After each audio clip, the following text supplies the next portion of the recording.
வாங்கண்ணே, சாப்பிட வந்திருக்கீங்களா? ஆமாப்பா, சாப்பிட தான் வந்திருக்கேன். என்ன இருக்கு? இட்லி, தோசை, பூரி, பொங்கல் இருக்குண்ணே. உங்களுக்கு என்ன வைக்கணும்? 2 இட்லி வச்சு சாம்பார் சட்னி கொஞ்சம் தலர ஊற்றி கொடு. சரிண்ணே.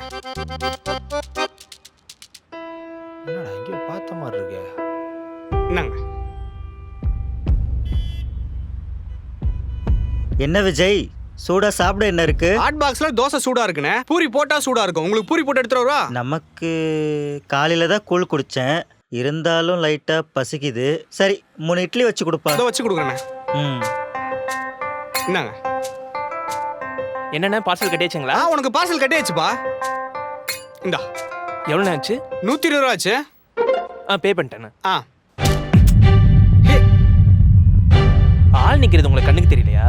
சாரிப்பா, கவனிக்கலப்பா. ஓப்பா தம்பி, சாம்பார்னு கேட்டா நானே ஊத்த போறேன். ஏண்ணே?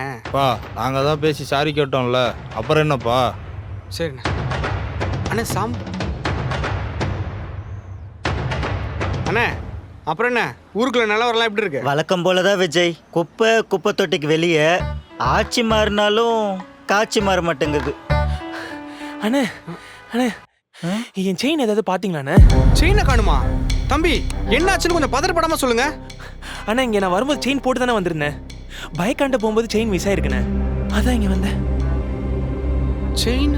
தம்பி அவன் தான் இப்ப செயின் எடுத்திருப்பான், ஓடி இருப்பான். புடி சீக்கிரம் புடிப்பா அவனை. ஆச்சி ஹோட்டல் சாம்பார் பொடி வழங்கும் வெண்ணிலா டிஃபன் சென்டர். ஆச்சி மசாலா. எந்த சமையலும் ருசி தேடும் ரகசியம் 20 ரூபாய்.